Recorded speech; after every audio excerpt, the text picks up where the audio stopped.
the United States military began major combat operations in Iran.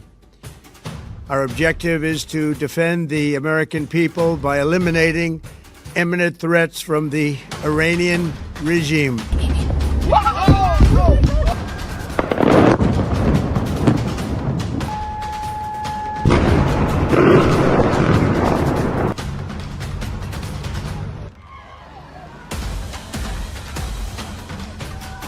The situation on the ground is very fluid. About 20 cities across Iran, including Tehran, Isfahan, Qom, Shahryar and Tabriz, have reportedly been attacked.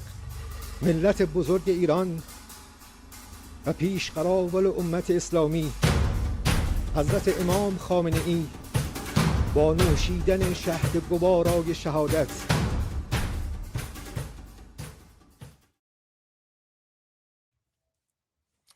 Hello and welcome to Ask Me Anything on The Wire. I'm Siddharth Varadarajan, founding editor of The Wire. And we are now 24 hours into the unprovoked attack that was launched on Iran by the United States and Israel. As you know, and as readers I'm sure are fully aware, the United States and Israel essentially launched punishing airstrikes, beginning with a compound in Tehran, where the supreme leader and some other senior Iranian leaders were present, but also targeting a number of Iranian defense sites, missile sites around the country. The attack came even as the United States and Iran were engaged in diplomatic negotiations at Geneva on the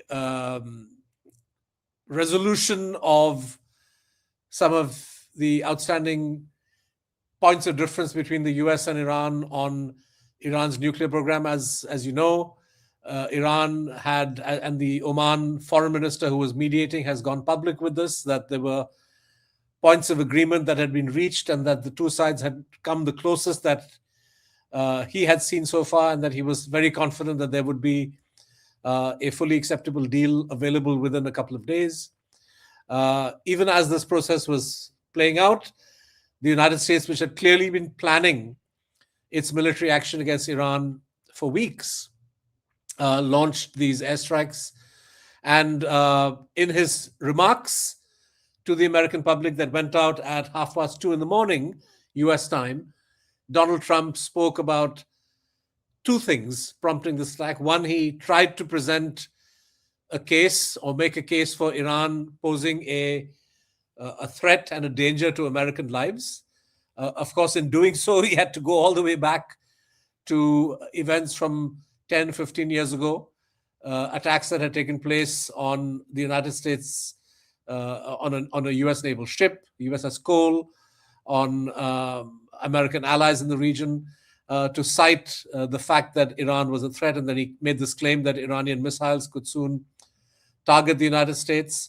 And so he made this case sort of he made the case that that Iran was a threat. And then, of course, he also said that the goal of the American operation is regime change, to unseat Iran's government, and he issued a call to the people of Iran to rise up in revolt against the regime. So it's been, as I said, a very eventful 24 hours. Iran has retaliated to the US and Israeli attack by showering missiles at Israel, of course, but also at American military installations in the region. What this means is that Iran has had to attack the territories of Bahrain, Qatar, Kuwait, Saudi Arabia, countries which host American military bases, and has thus invited criticism from these Gulf states. And as things stand now, the Iranians have acknowledged the death of their supreme leader and put in place a kind of collective leadership. They have vowed to continue fighting and to teach the United States a lesson. There are unconfirmed reports of Iran having hit a US ship. We don't know whether this is confirmed or not. But essentially, as of now, it does seem as if we are in for a period of protracted fighting between Iran on the one side and Israel and the United States on the other. What we will hope to do in the next 1 hour is to answer questions that viewers have, that viewers of The Wire have, and we are coming to you on YouTube, Twitter, Facebook. So do send in your questions. Some of the questions that we collected in advance, I will start answering, and let me begin with the sort of the basic question which people which Vamsi has asked, Vamsidhar, who says, what triggered Israel's strikes on Iran and subsequent Iranian strikes on fellow Arab nations? How does it affect Indian diplomacy and the Indian economy? And I think this is a question that's obviously top of the mind for people in India. What's in it for India? How does India get affected? And I'll come to that in a second. But in terms of the fundamental question, what is it that triggered the US-Israeli attack? It's very clear that the aim is that of regime change. Last year, when the US attacked Iran's nuclear installations, it was said that the reason the attack was necessary was in order to neutralize the threat that Iran's nuclear program posed to the US and Israel, and indeed the wider region. I have to say that this claim last year itself was not credible, because Iran was nowhere close to being in a situation where it could develop nuclear weapons, leaving aside the question as to whether they were indeed doing so or not. But even in terms of their technical wherewithal, Iran last year was not in a position anywhere remotely to build and assemble and deliver a nuclear device. But that essentially was cited as a reason why the Israeli and American air forces bombed Iran's nuclear installations. That led to sort of a 2-week war between Israel and Iran before the Americans were able to put a stop to that. And we were told at that time that the threat that Iran poses has been neutralized. But clearly the aim was not to neutralize the so-called threat, but to bring an end to the regime there, to bring an end to the government in Iran, which has been a thorn in the flesh of the United States and Israel since 1979, ever since the monarchy was overthrown by the Islamic Revolution. And it's clear now that the United States' aim and the Israeli aim is to collapse, bring about an end of, to collapse the Iranian regime. And to that end, you have this kind of a strike which begins with decapitating the country's leadership, killing the supreme leader Ayatollah Khamenei, in the hope that this is somehow going to trigger a collapse. So I think that the aim is very clear. Whether they will succeed in the same is a different matter, and we will come to that in a bit. Iran's strikes on fellow Arab nations is something that you could say has been forced onto Iran. Iran really, unless the US commits ground troops, which Trump would be extremely reluctant to do, because then it puts American soldiers in harm's way directly. Iran has very few options if it wants to hit back at the United States. So it hits Israel. Of course, Israel is a belligerent in this case. Israel is one of those countries that launched this unprovoked attack. So Iran has the right of self-defense against Israel and is exercising that right. I presume that's what they would say in terms of hitting back at targets in Israel. The United States, Iran doesn't have the ability to target continental US. So what it's doing is it's targeting American military installations in the region. And, as I said at the start of this program, the US has military bases in Bahrain, in Qatar, in Kuwait, in Saudi Arabia, and in the Emirates. And essentially the US installations are the ostensible target. And that's what Iran is doing. And of course, this is a risky thing for the Iranians to be doing, because what is happening as a consequence is that the Gulf Arab states are now forced to make common cause with the United States. Of course, I would say there's a strong case to be made for the Saudi leadership essentially backing and being quite happy with what the US is doing, because they also do not want, are not They also do not want the Iranian regime to survive. But to the extent to which Iran is targeting installations in these countries, it makes it that much more difficult for it makes it that much more easier for the US to pull along all of the Arab countries with it against and to create a kind of united front. So how this pans out, we will have to see. Maybe that's why the Iranians are also trying to target American ships, because that's one way to hit out at the Americans without hurting your relations with the Arab states.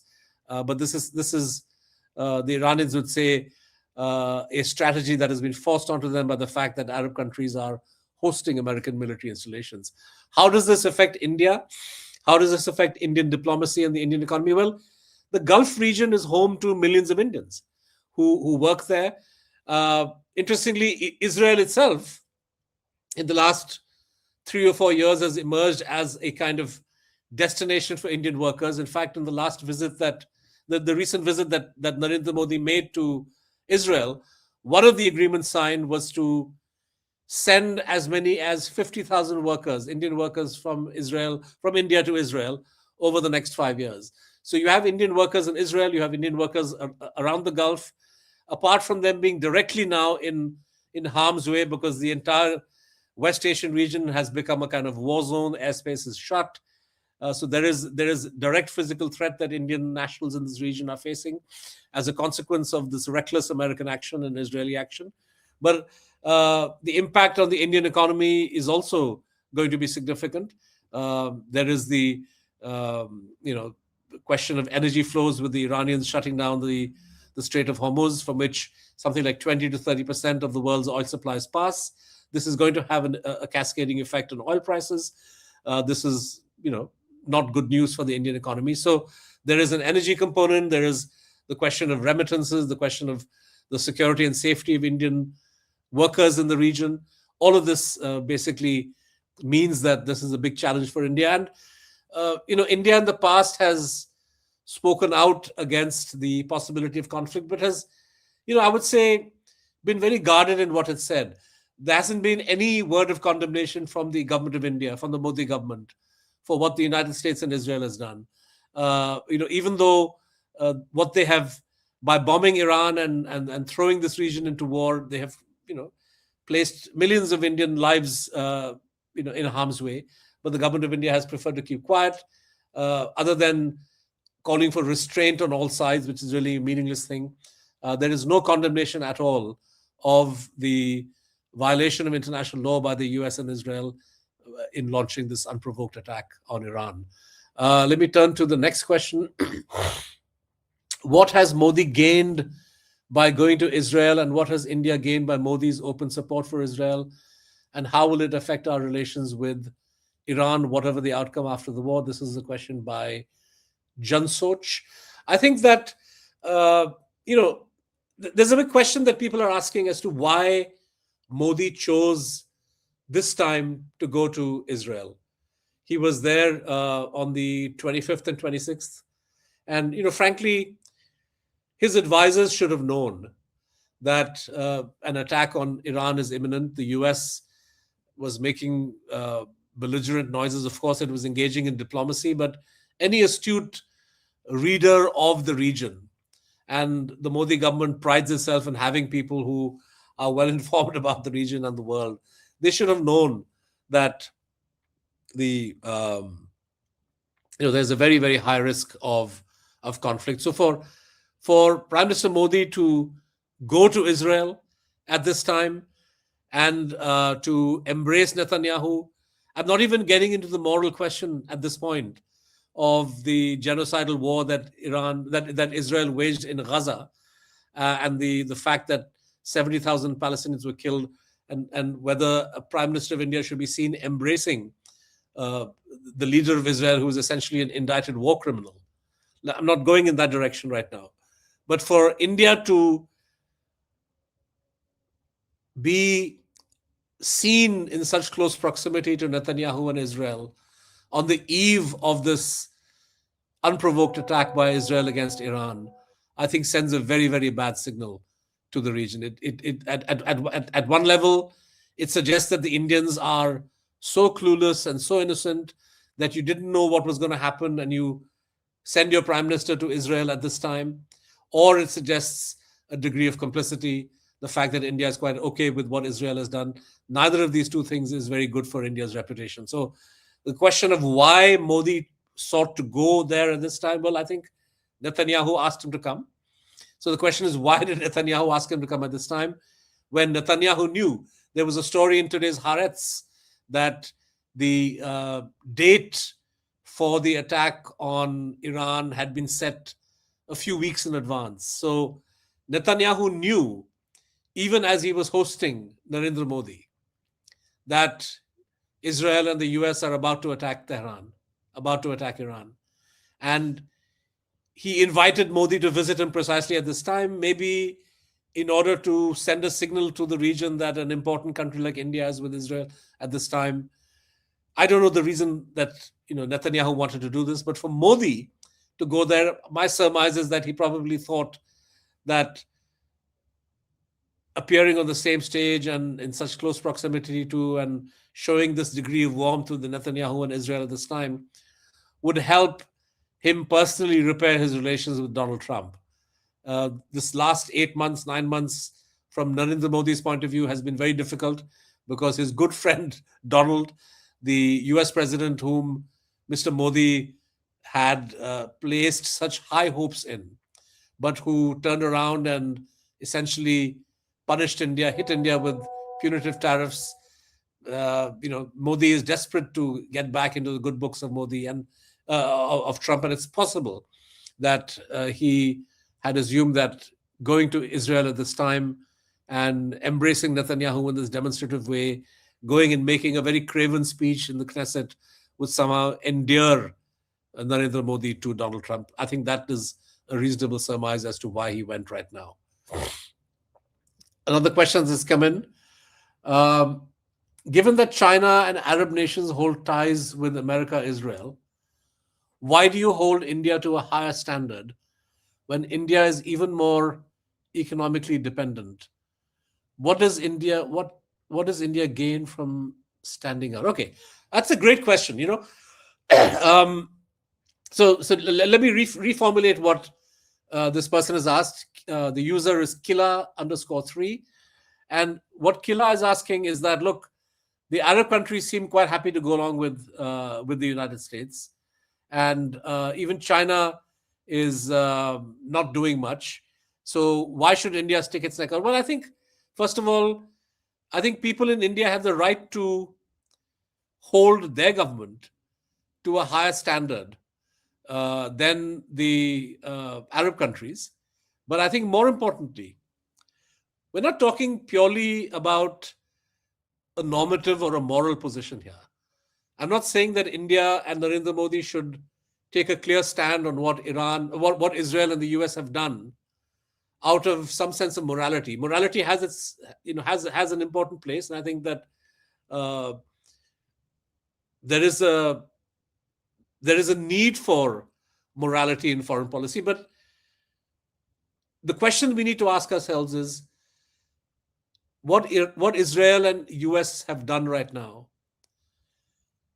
does it help the interests of India? Is it in India's interest to have a war in our neighborhood, to have a war that is going to lead to an escalation in oil prices, to have a war premised on the idea that one country, no matter how big and strong it is, has the right to assassinate the leader of another, to dictate to that country what its policy should be? Clearly not. And I think that India, as an important leader of the non-aligned world, as a country that aspires to a permanent seat in the Security Council, if you are not going to stand up and assert yourselves right now, if you're not going to be prepared to speak up in defense of international law, in defense of the principle that it is not okay for one country to attack another in this way, then there are no rules. Then there is no sense of order. There is, you're essentially paving the way for greater and greater anarchy and unpredictability in global affairs. And I think that this is not something that is in India's interest, leaving aside the fact that you have millions of Indian workers who are in the region who are placed in harm's way by what Trump and Netanyahu have done. So I think that it's important for India to speak up. Yes, India, by speaking up, is not going to necessarily get the United States or Israel to stop what they're doing. But it is in India's interest to get together with like-minded countries and collectively raise their voice so that a message is sent that it is not acceptable for the United States to behave in this fashion. And I think that if Saudi Arabia doesn't do it, or if UAE or Kuwait is not raising their voice, that can hardly be a reason for India to not do that. I think India is a major global power. And incidentally, the Chinese, you just have to compare the Chinese statement with the Indian one. The Chinese are not going to war against the US or Israel, but the Chinese are very clear that what the US has done deserves to be condemned. And at this point, this is essentially something that India needs to do, needs to say clearly. And I would say that India's failure to do that, especially in a situation where your prime minister was in Israel barely 2 days before Iran was attacked, I think also jeopardizes India's standing in the region. It jeopardizes India's relations with Iran, and clearly is not something that is going to stand India in good stead in the years ahead. Will the Siddhesh Indalkar J4J asks, will the regime in Iran change? If you look at the track record of American military action, so the US has attempted regime change in a variety of fashions. They invaded Iraq in 2003. They bombed Libya.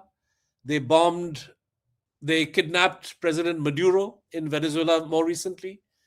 They bombed Serbia in 1999. And,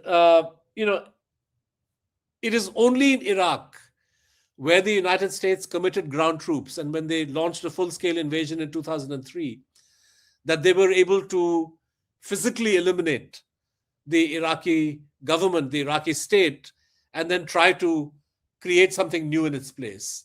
So regime change, I would say, howsoever imperfect what the Americans did in Iraq was, and it was a hugely disruptive, damaging, criminal enterprise that the US launched, which led to the death of millions of thousands of people, required the US to commit troops on the ground.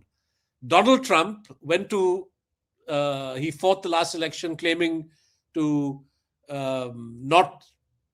he claimed to oppose the idea that America should be dictating to and invading other countries. He's gone and done the opposite. But for him to commit ground troops would probably be a step too far. So if he's hoping to accomplish regime change in a country like Iran simply by assassinating its supreme leader or by bombing Iran from a distance, I don't think that's going to work, quite frankly. And I'm not entering into the morality and the legality of regime change. It should be very clear where I stand. I don't think it's acceptable for one country to dictate to another and to resort to the use of force in order to topple a government. This is not something that any sensible person can agree to. But if the US is hoping to achieve that through aerial bombardment of the kind that it's done, I don't think it's going to happen. And Trump's own reasoning, if you can call it that, based on what he said in his early morning speech yesterday, was that he hopes through the decapitation strike, through the sort of killing of Khamenei and other top leaders, that this would create a space for people in Iran to rise up and revolt. Even that hasn't happened in the past whenever the US has tried to do that. So they kidnapped Maduro, but you still have the Bolivarian state, which exists. Yes, it's weakened. In many ways, they have opened a pragmatic path of doing the United States' bidding when it comes to oil exports. But Trump didn't manage to change or topple or collapse the Bolivarian state in Venezuela. they managed to kill and remove Gaddafi from power, but what emerged in Libya has been 10 years of anarchy. And so I don't think that the US and Israel are going to succeed in imposing a regime change in Iran through what they have done. You already have seen a kind of orderly succession arrangement put in place by the Iranians. And I think that the Iranian state is not going to collapse on this basis. So this idea that regime change will follow from what the US has done, I think will be a bit of a pipe dream. Question from, just a clarification, because I mentioned earlier the Iranian claim that they had attacked a ship. So the Iranians had claimed to have struck the USS Lincoln, a aircraft carrier. And now US Central Command has clarified that the Lincoln was not hit. The missiles launched didn't even come close. The Lincoln continues to launch aircraft. So this, you can see the Iranians trying to target American weapons. We don't know, frankly, if this is American disinformation or not. But I just thought I would mention this here in this AMA. Question now. I'm sure you will mention this. This questioner says that India is BRICS chair. Iran is a member of BRICS. And its leader has been assassinated by the US. So why is India silent? I think this again goes back to what I was saying earlier, that, frankly, I don't think the Modi government is showing any spine. I don't think it is showing any seriousness in terms of its approach to international politics. You can't be chair of a grouping like BRICS, which is meant to assert the importance of India says it's committed to a multipolar world and so on and so forth. And you cannot have a situation where one of your members is targeted in this way, its president is attacked, and you keep quiet about it. So, what is not, as I said, I'm not, this is not an issue of India.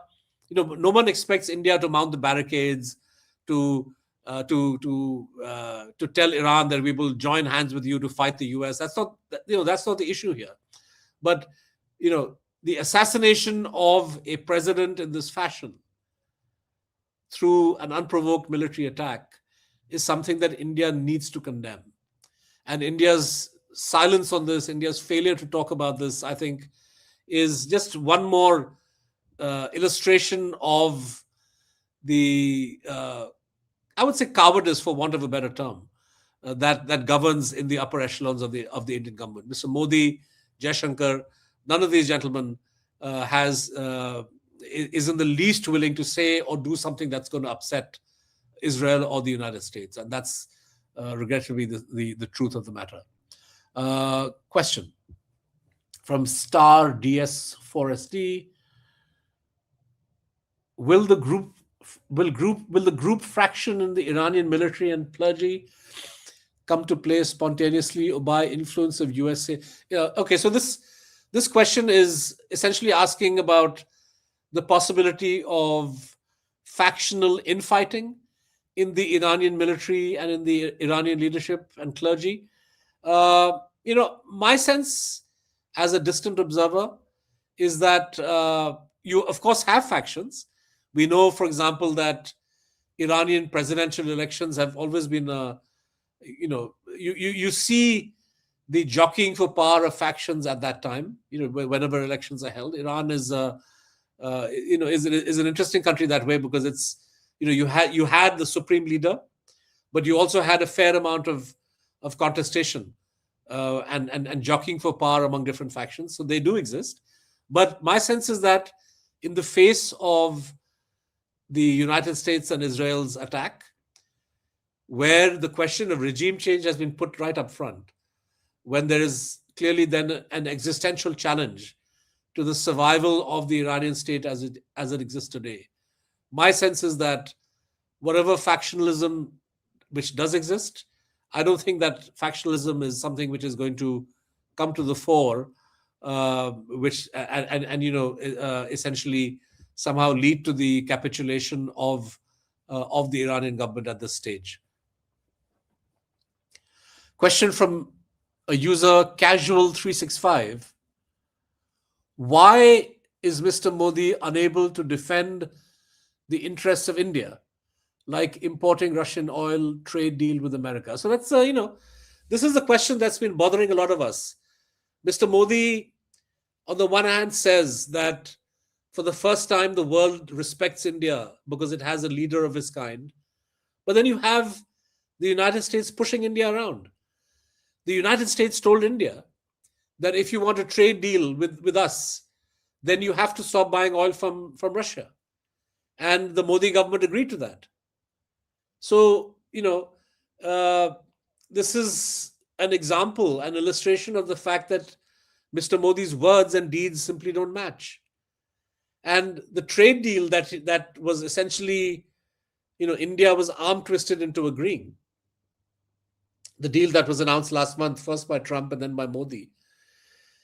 We forget that Modi and his ministers spent several days in Parliament praising that India-US trade deal, even though to the eyes of everybody, it seemed like a very one-sided deal where India had conceded virtually duty-free access to the Indian market for a whole range of American goods and had agreed that America could impose a tariff rate of 18% on Indian exports. And we said, no, this is win-win. This is a great victory for India. All the ministers said that this was a fantastic deal. As soon as the US Supreme Court put a stop to, as soon as the US Supreme Court said that the imposition of punitive tariffs by Donald Trump was illegal under American law, the Modi government rushed to put the brakes on the implementation of this India-US tariff agreement. So if this agreement was so great, if this agreement was a win-win for India, and if India had got everything that it wanted and it was a great, much better deal than any other country had got, why did you then, why were you so keen to put this deal on hold? So, Mr. Modi, I'm afraid, continues to try to hoodwink and fool people, but the reality can be seen from the behavior of the government itself. So, I don't think we are in a situation where Mr. Modi, and, to be fair, today the government of India and the Indian economy is dependent on the US to a much larger extent than it was, say, 3 decades ago. And the fault for that doesn't entirely lie with Modi. Successive governments, I would say, going back all the way to 1991, successive governments have tried to pull India closer and closer into the orbit of the United States. And I think they overplayed their hand to the extent to which they ought to have prioritized India's economic and strategic ties with other parts of the world. That wasn't done. And Mr. Modi deepened that process in the 11 years that he's been in power. And then you get Trump coming along saying, okay, you are dependent on me, so I'm going to squeeze you for all you have. And, Modi is not able to emerge out of this situation and, decided to capitulate. So for India, a country of India's stature, to say we're not going to buy Russian oil because the US doesn't want us to, is something which is, very, very shocking. Question from Grain Vodka 7423. What strategic, diplomatic, or geopolitical considerations might explain the measured or limited public statements from China and Russia regarding the US and Israeli actions involving Iran? So, I went back and compared the global reaction to Trump's aggression against Iran with the global reaction in 2003 to George W. Bush's reaction to George W. Bush's aggression against Iraq. And, it's interesting that major American allies like France and Germany in 2003 were extremely critical of what Bush did. So you had Jacques Chirac, who was the French president, and Gerhard Schroeder, who was the German chancellor, criticizing the Americans openly, saying that this is an illegitimate war. Many countries around the world took a similar position. Of course, Russia, China did. The Indian Parliament passed a resolution condemning the invasion of Iraq. Fast forward to 2026, 23 years later, and you have the Europeans essentially falling in line. A very, very wishy-washy statement was issued, a joint statement by France, Germany, and the UK, refusing to condemn what the US and Israel had done, kind of putting the blame on Iran, but urging caution and saying that there should be no escalation. So the reaction for the Europeans is pretty shocking compared to their record in 2003. Of course, the UK was part of the invading coalition then. Today, the UK is not with the US directly. They're not taking part in this attack. But France, Germany, other countries which had condemned the US back in 2003 are not doing so today. And this reflects the degree to which the world has moved, the degree to which the violation of international law has become normalized. Russia, China, I suppose for them, Russia would have a sense of feeling vindicated, right? Because the Russians did to Ukraine what the United States is doing to Iran now.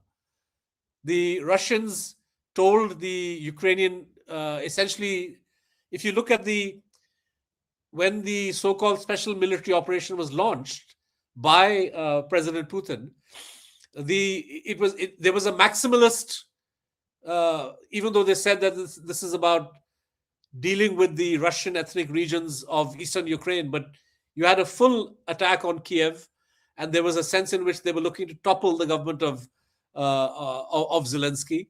They did not succeed in doing that and realized pretty early on that the Ukrainians were fighting back, and then I think the Russians scaled back their expectation of what the so-called special military operation was going to accomplish. But what they did was an unprovoked attack on a sovereign country, and of course they came up with all kinds of reasons and explanations, just as Donald Trump has done. So the Russians have condemned. There were pretty strong statements that I saw from Putin, especially on the assassination of Khamenei. But again, I don't expect the Russians or the Chinese to do anything more. And frankly, there is very little that major powers can do to constrain the behavior of the United States today. No country is prepared to enter into a military confrontation with them. Let's not forget that even at the height of US adventurism under Biden, when the Russians invaded Ukraine, and the Biden administration was going out of its way to provide military assistance to Ukraine, at no point did Biden want to get militarily involved in fighting the Russians over Ukraine. So the Russians and the Chinese will say the right things. They will condemn what the US has done, and they've done that in strong language, but they are unlikely to want to get involved in any way, because this is not a war that they themselves plan to fight. So I think the Russians would at one level say, fine, what the Americans have done in Iran is what we've done in Ukraine, so why are we being singled out? They get a very good argument to make. And the Chinese, who are looking at Taiwan, this becomes something, a path has been opened for them to want to pursue whatever they want to pursue. So big powers have their own ambitions and aims. And, so it doesn't surprise me that Russia and China will go so far, but no further. In any case, there's nothing much that can be done, right? Because even if you have an attempt in the Security Council to condemn the US, the Americans will exercise their veto. And this is leaving aside the question of whether more than 9 countries, who are more than 9 members of the Security Council, will agree to pass a resolution condemning what the US has done. I don't think that's going to happen. A question from username Dr. Stephen Hawking 5019. Interesting names people come up with. What is, and by the way, if you've seen the Epstein files, you may want to rethink that username of yours, Dr. Stephen Hawking 5019. But your question, what is the Iranian endgame in attacking Dubai, Doha? Like if Dubai and Doha attack back, what are the calculations? So it's a good question. Look, I don't think, well, to say the Iranians haven't thought this through may not be fair on my part. I think the Iranians know that attacking Dubai, Doha, other Arab countries is something that's fraught with risk, because you are alienating all of these countries in the region that may not otherwise have supported what the US has done. And certainly the public may not support what the US has done. And you are, creating a difficult military situation. So it's the Iranian endgame is simply to find pain points and inflict as much pain as it can on the US and its allies, to raise the cost to the US and to find some means of imposing deterrence on the US. And I think that this is a futile quest, quite frankly, because apart from the formidable kind of missile defense systems that the US has put in place, the more Iran tries to target American interests in the Gulf Arab countries, the greater is the tension going to be between Tehran and Doha, Tehran and Riyadh, Tehran and Bahrain and Kuwait and Abu Dhabi. So this is not a very happy situation for the Iranians, quite frankly. It's going to alienate them, going to isolate them even more. But from their point of view, they say, well, what do we do? Because it's not as if, if American soldiers were to enter Iran, then you have the possibility of the Iranians trying to inflict military damage on the battlefield. But I don't think Donald Trump is going to put himself in that position where American soldiers are going to be in harm's way. So this strategy of targeting American bases, I know that a few American servicemen have been killed. There are confirmed reports of that. So the Iranian strategy of inflicting pain on the US through its bases abroad in the region may work up to a certain point, but I would be very surprised if it is something which the Iranians could use to inflict major damage on the US, and certainly not damage to the extent to which they are able to stay America's hand. I think that what is perhaps more likely is the Iranian ability to inflict damage on Israel. And we've seen footage today. I was looking in the Haaretz, photographs of pretty extensive damage in a particular region, particular part of central Tel Aviv. The Iranian missiles did manage to penetrate the Israeli missile defense system and strike the city, causing some casualties. So, if you recall, one of the reasons why the 14 or 15-day war in 2025 came to an end was because the Iranians were able to hit targets in Israel. And the Netanyahu government's premise until now in attacking Iran is that we are doing this in order to protect the people of Israel from the present and future threat that Iran poses. But if, as a result of this military operation, the Iranians are able to target their missiles successfully on Israeli cities and towns, then that becomes a more difficult argument for Netanyahu to make. So I would imagine that the Iranian sort of war aim, if you want to call it that, would be to inflict as much damage as possible inside Israel, failing which to then target American military assets in the Gulf region. And I think, yes, there is a risk that the Gulf Arab countries may join hands with the US, may retaliate, but that's a risk that the Iranians say we have to take. Question from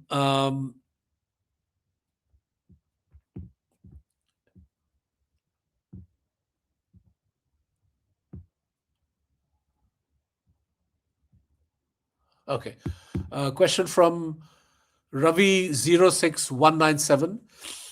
Now that Gulf imports are going to dry up, how easy will it be to pivot back to Russia for our oil supplies? That's a great question, Ravi. Mr.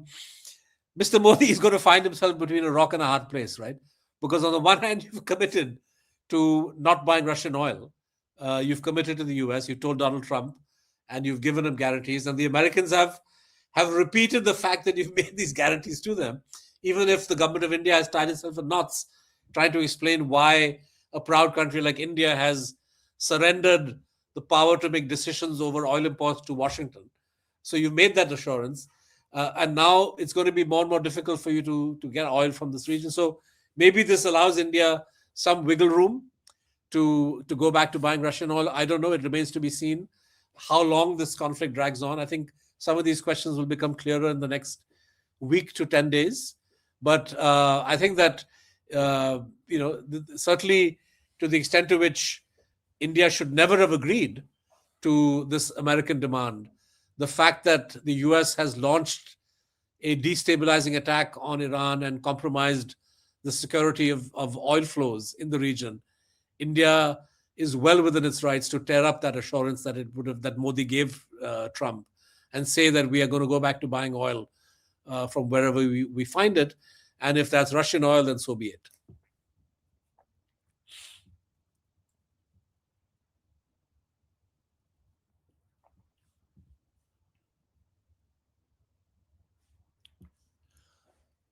One of the questions is about the Iranian ability to continue to produce and target Israeli and American bases with missiles. We know that the Iranians have stockpiled a huge number of missiles, but these are all, at the end of the day, these are finite stocks.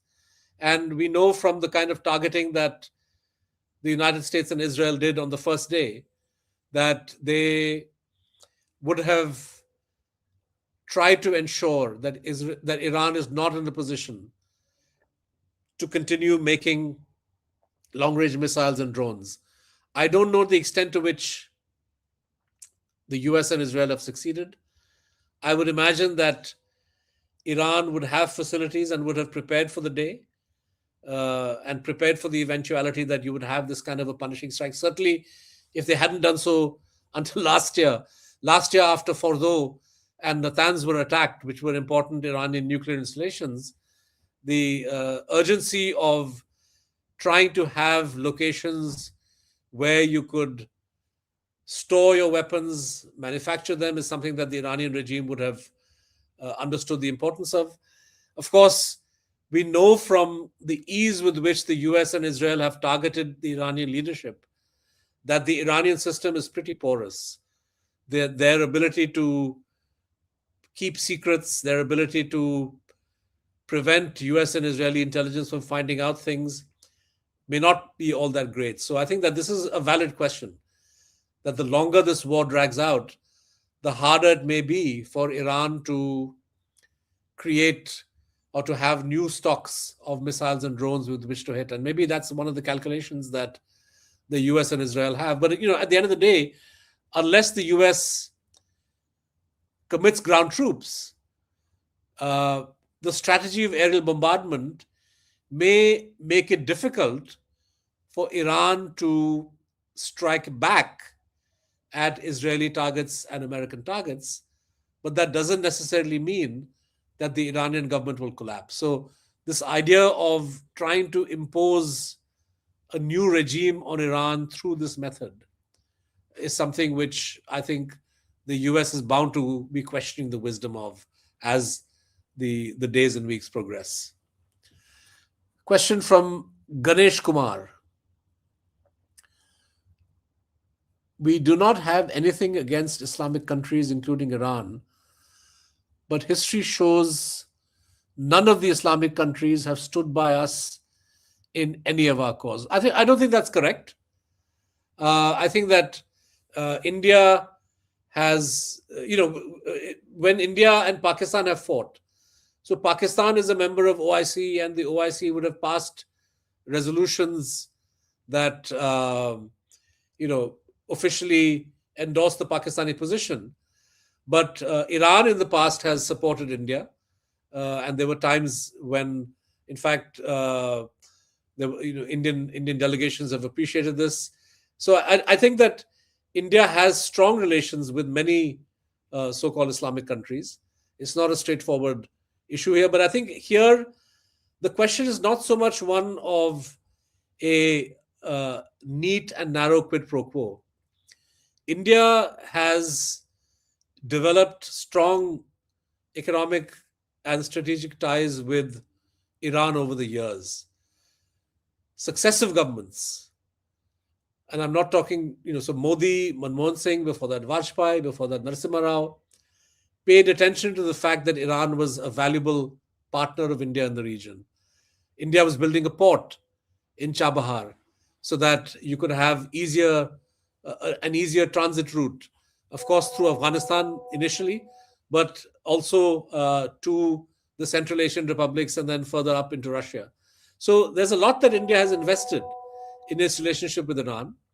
And India has been wise and sensible enough not to hold its relations with Iran hostage to statements that Iran may sign on to, or statements that any country would sign on to at a meeting of the OIC, and so on and so forth. So I don't think that, this idea that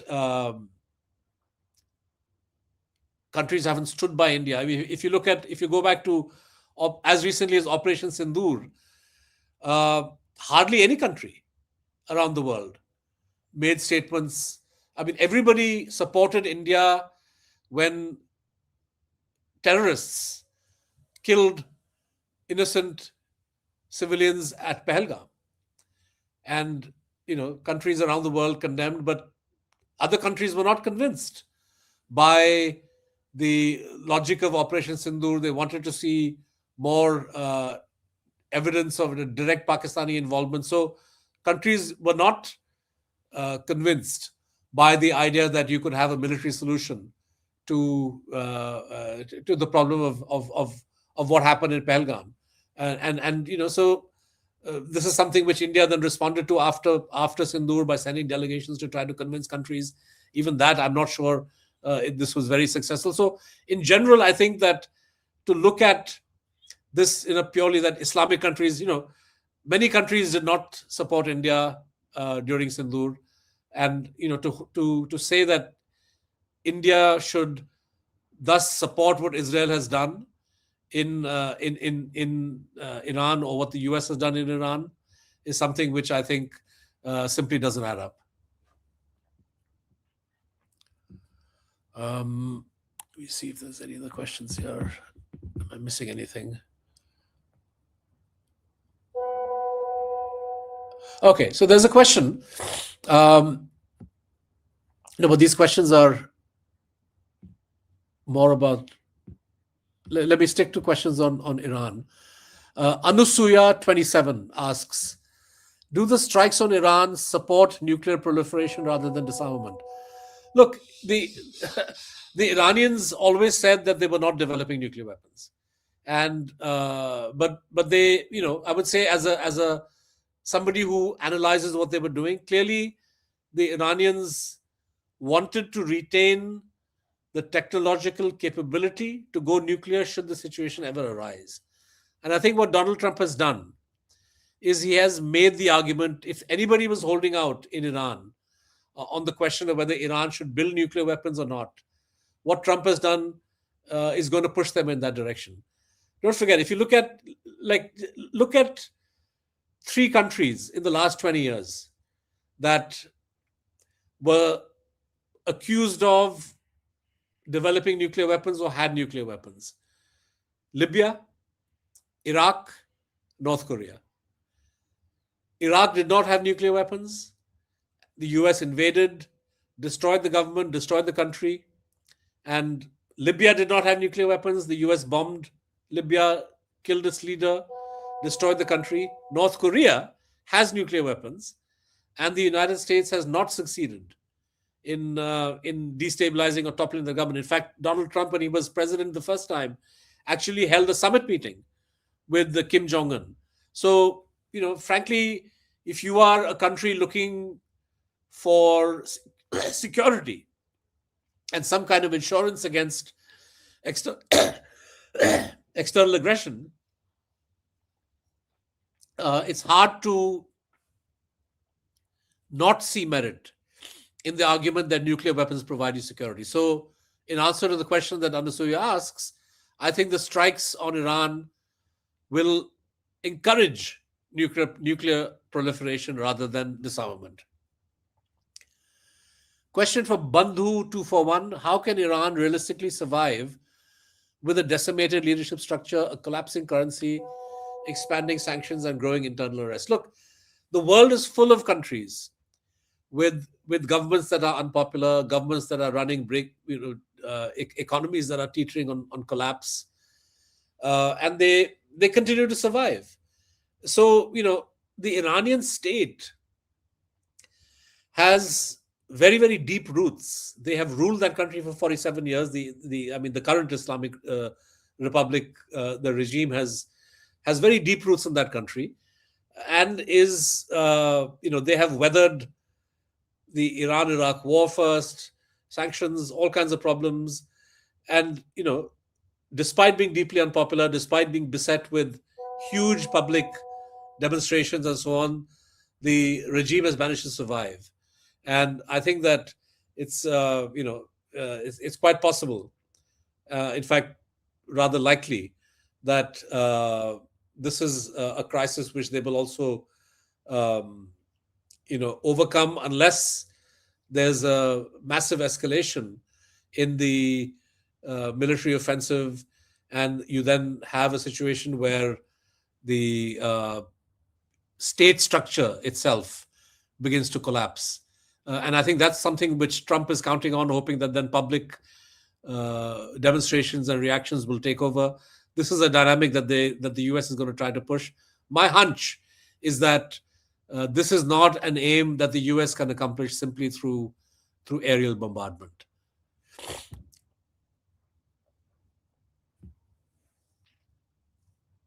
What strategic... Okay, so this we've seen. Do you think... This is a question from the Good Citizen user handle. Do you think Modi is under personal pressure to conform to the US and Israel? Do they have some sort of hold over him? Look, I've heard these conspiracy theories, and frankly, I don't think it's a question of there being any personal hold over Modi.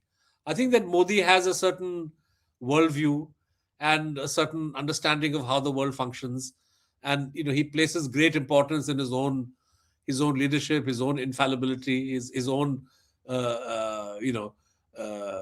ability to turn things around. And so he is right now hoping, despite all the hard knocks that Donald Trump gave him, that somehow he can turn things around with the US. So it seemed at some point last year, in the run-up to, say, the Tianjin summit in China, that Narendra Modi was looking to broad base India's foreign policy, and to some extent India is still firing in different directions. But based on what we've seen over the last couple of months, the capitulation to the US on the question of trade, and then now going to Israel and embracing Netanyahu, hoping to use Netanyahu as a bridge, that Mr. Modi still believes that he can repair relations with the US, and that that it is in India's interest to draw closer and closer to the US. We saw this also, for example, during the AI summit, where some of the things that were said, India joining the Pax Silica, that in the great, essentially the emerging areas of AI, India very clearly wants to be aligned with what the US is doing. So, Modi is not different in that way from an earlier set of leaders who also, wanted to tie India's fate to the US. But, in their own way, each of the leaders in the past also recognized that there were some limits. In 2003, for example, when George Bush invaded Iraq, there was a lot of pressure on India. India condemned, the Parliament of India condemned the invasion of Iraq. But after the Saddam regime was toppled, and the US was looking for broad basing the occupation, there was a lot of pressure being put on India to send troops as part of some kind of a peacekeeping operation in Iraq. And at the time, if you go back and see media coverage, within the then Vajpayee government, you had leaders like L.K. Advani, who were very keen for India to send troops. And Vajpayee as Prime Minister and Brajesh Mishra as National Security Advisor put their foot down and said, no, India will not send troops. Even though, that government, the Vajpayee government, also did its best to engage with and have closer ties with the US. The Manmohan Singh government also drew India closer and closer to the US, but there was something that they wouldn't accept. And I think that here Modi seems to be an Indian leader who's prepared to go the furthest, both in terms of the embrace of Israel and in terms of the embrace of the United States. And I think that this is something which maybe if you go back and look at the history of the Bharatiya Janata Sangh, the RSS, there's always been this worldview that the RSS, BJP, BJS has had of the need for India and the US to get closer and closer together. So I think that's perhaps what Modi was trained in, and that's what he's doing. And, I think that this is what is driving Modi more, and also the business interests of his backers, right? So people like Mukesh Ambani, people like Gautam Adani are also pushing the Modi government in a certain direction. So I think this is more, these are more valid as explanatory factors rather than the US having some kind of a hold over Modi, whatever that means. Okay, question from Darular come Kashmir. Sir, what should be the role of motherland when fatherland is under attack? So, look, there's been a lot of humor on Twitter based on Narendra Modi's speech in the Knesset, but I have to underline here, and I do want to clear this up because people should criticize Modi for the things that he actually said and the things he didn't say. So I think the fact that he in the Knesset refused to talk about the killing of 70,000 Palestinians, to my mind, was a shocking omission by Mr. Modi, and we need to plug away at that, right? To say that, look, it's shocking. It's not acceptable for an Indian Prime Minister to go to Israel, express condolences for the victims of the October 7th, 2023 attack, which is something that he said, and he should have said it, but to remain silent about the people that the Israeli state killed. And so let's criticize him on that. The motherland, fatherland business was very simple. He was talking about Indians who had gone to Israel, Indian Jews who had migrated to Israel in the 50s and 60s and 70s, how they had settled down in Israel, and how for those Indian Israelis, India was the motherland and Israel was the fatherland. He wasn't saying that Israel is his fatherland, as many people, they were playing that clip and then talking about that. A question from JMS Gupta. What Trump will achieve on this, actually, if anyone reads between the lines? So, Gupta Sahab, Trump, there's two elements to Trump that we need to understand. Trump as the President of the United States, who embodies the continuity of the US establishment, no matter how much he speaks out against the deep state. Trump is a representative of, we shouldn't mince any words at this point, of US imperialism. Trump is a representative of that same military, industrial, high-tech complex which led to the United States attacking other countries in the past. Trump is a representative of that system. So what does Trump, as the president of the US, as the leader of that system, hope to achieve? Well, he wants to accomplish the destruction of the Iranian state and replacing that Iranian state with a puppet regime, a client state, that will do the US's bidding in Iran and the region. He would like American companies to get hold of Iranian oil, Iranian gas. That's what Trump wants as president of the United States of America. Trump, as an individual politician, also, I suspect, has a certain aim and ambition. People in the US openly talk about this as to how this is a kind of wag the dog moment in order to evade any discussion or accountability on the Epstein files. questions are being asked based on files that were released on what are the other entanglements of Trump himself and others close to him with this pedophile. And in order to avoid discussion on that, in order to deal with the blow that he received from the US Supreme Court, which invalidated his tariffs, he looked for some kind of an easy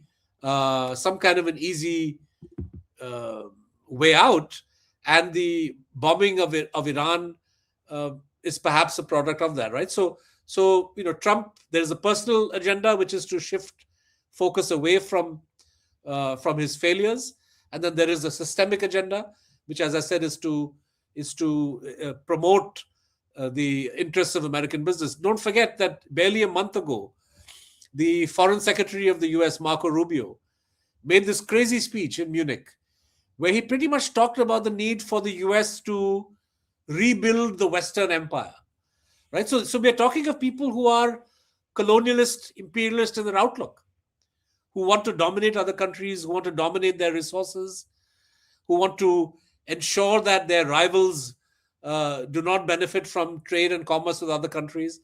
This is the mindset of a colonialist, a mindset of an imperialist. And what is playing out in Iran is a product of that Rubio, this Munich doctrine of Rubio, if you will. So I think that it's important to keep that in mind. Question from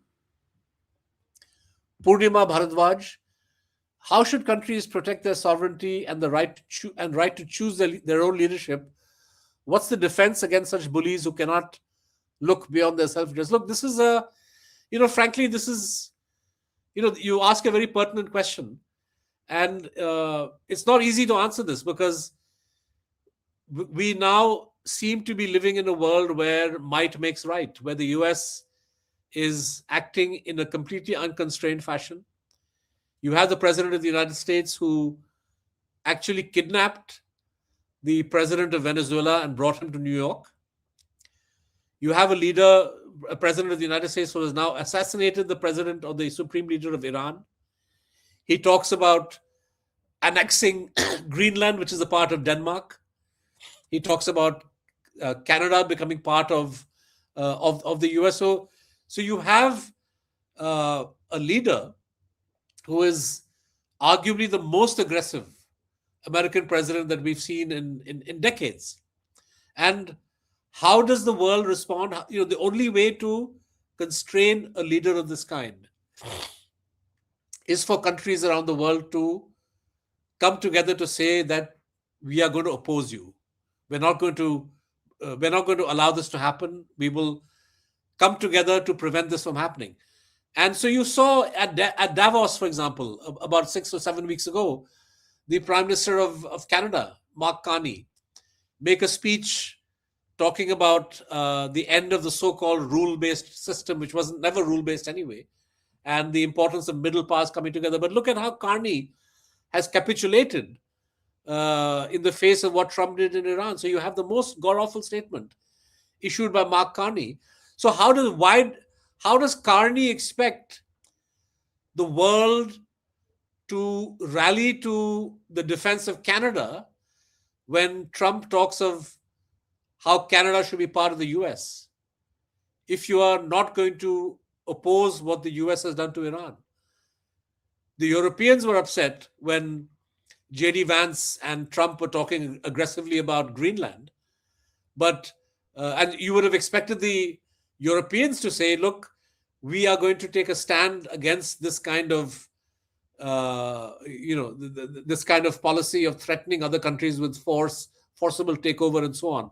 But the minute Trump attacked Iran, all of these European countries, with some honorable exceptions like Spain, have fallen in line. So it becomes very difficult for a small country to defend itself. But history is full of examples of small countries that have resisted the military pressure and force from us. Look at Afghanistan, look at Nicaragua, when Ronald Reagan funded Contra mercenaries to try to overthrow the government, the Sandinista government then. Reagan didn't succeed. The Vietnamese threw the Americans out. So there are examples of countries that have fought and defended themselves. Cuba, for years has resisted a blockade from the US. Things are very difficult right now. And it wouldn't surprise me if in the aftermath of Iran, or while the world is focused on Iran, Donald Trump doesn't try to further destabilize the Cuban government. So we are living in a very difficult situation where the bullies, as Purnima calls them, are doing their utmost to take over and destabilize other countries. But this requires a collective response at the end of the day, because one country by itself has only a limited ability to withstand this sort of pressure. Kushatwal 1969 asks, Sir, I have a very simple query. If you would like to answer, is this whole scenario connected to the Epstein files issue in any manner? So as I said, there is an element of that in terms of the timing, in terms of, the question that people in the US are asking is that, Donald Trump in a speech said that negotiations with the Iranians have failed. This is a country that is hell-bent on developing nuclear weapons, missiles, etc., etc. But you have the foreign minister of Oman going on the record that the last round of negotiations between the Iranian side and the US were very, very productive. And he talked about how the Iranians had conceded on the nuclear side things that they had not conceded ever before in the past.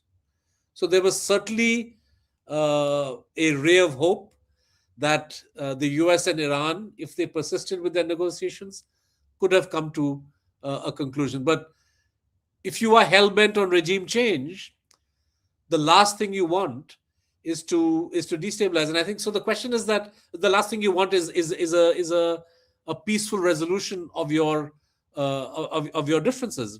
So I think that Donald Trump, people in the US are saying, has been driven by, in part, the setback that the Supreme Court handed him in invalidating his tariffs. I don't think that's necessarily all that important. But the Epstein files, ensuring that there's no debate, discussion, I think this is possibly an important element. But this is a risky step that Trump has taken, because don't forget, he is bothered by Epstein because a strong part of his domestic base, the MAGA constituency, are the ones who have been demanding the release of the Epstein files, and some of whom suspect that Trump has not been entirely truthful about this. So there is a section of his own constituency that is growing increasingly skeptical of Trump on the Epstein question. Now, MAGA also voted for Trump and supported Trump on the basis of Trump promising to put an end to the so-called never-ending wars that successive American presidents had dragged America into. So, to use a war against Iran, a war of regime change, as a way of covering your flanks on Epstein, runs the risk of further alienating your MAGA base. So, frankly, I'm not entirely convinced that this is Epstein-driven or this. I think that the US system as a whole is looking at this as an opportune moment to try to topple a government that has been a major obstacle for US imperialist ambitions in the region. And that's what's playing out. Okay, question from... sorry, we have breaking news. Trump is saying that the new Iranian leaders want to talk to him and he's agreed to talk. Does this mean an end to the conflict? I don't think, the issue never was of talking or not talking. Donald Trump chose to attack Iran at a time when you had a dialogue process on, when you had negotiations on. So for the Iranians to say we want to talk is for them to say, look, diplomacy is the way forward. It's Trump that abandoned the path of diplomacy, not the Iranians. But clearly, this is a reflection of the fact that if Trump is telling the truth, that the Iranian ability to militarily retaliate and hit back at the United States is kind of limited. Their ability, they have, as I said at the start of this program, risked alienating the other Arab countries. They've attacked American targets in Qatar, Bahrain, Saudi. This has only generated a kind of backlash from these countries. So for the Iranians to think that there is a way to militarily hurt the US is something which obviously they realize is easier said than done. So if the Iranians are saying they're prepared to talk, this does open the possibility for this conflict to come to an end. But we will have to see what comes out of this. The US may well be looking to leverage and create some kind of a Venezuela option where they kidnap Maduro, put new leaders in place, and then pretended as if it's all business as normal. The Bolivarian state continues, but the US has some measure of control over over Venezuelan oil. Here, does Trump's willingness to talk to Iran's new leaders mean that the Islamic State continues? So will Trump be satisfied simply by eliminating Khamenei? This is something that, and not go for full-fledged regime change. This is something that also would remain to be seen. I'm wondering if we have any more questions. Param 149 says, is Iran done? I think that we are very far away from Iran being done. I think that Iran may choose to want to talk with the US for very obvious reasons, that their their ability to strike back at the US militarily is extremely limited. And so for the Iranians to want to talk is a logical step for them to take when you don't have military options. But as I said, the question is, the US war aim was to topple the Iranian regime. They have managed to kill the Iranian supreme leader, but the Iranian regime, in whatever shape or form, continues to survive, continues to be there. If they do open some kind of a dialogue, and if Trump opens a dialogue with them, it'll be interesting to see what kind of demands the US makes, and to what extent the Iranian leadership is prepared to concede. As I said earlier, the Iranian revolutionary state, the Islamic revolutionary state, which was established in 1979, has very deep roots. It goes well beyond simply the presence of a supreme leader at the top. You have the IRGC, you have all kinds of people who are invested in the stability of this state. How this state will respond and how they deal with the American pressure which may come if a dialogue process is opened is something that remains to be seen. I think we may be out of questions at this point. Good. So that brings us to the end of this AMA. We will continue to closely follow what's happening on the US-Iran front today, tomorrow. So do continue to watch The Wire and follow us, read the website, watch our videos, and hope to see you guys very shortly. Thank you for joining us. Good night.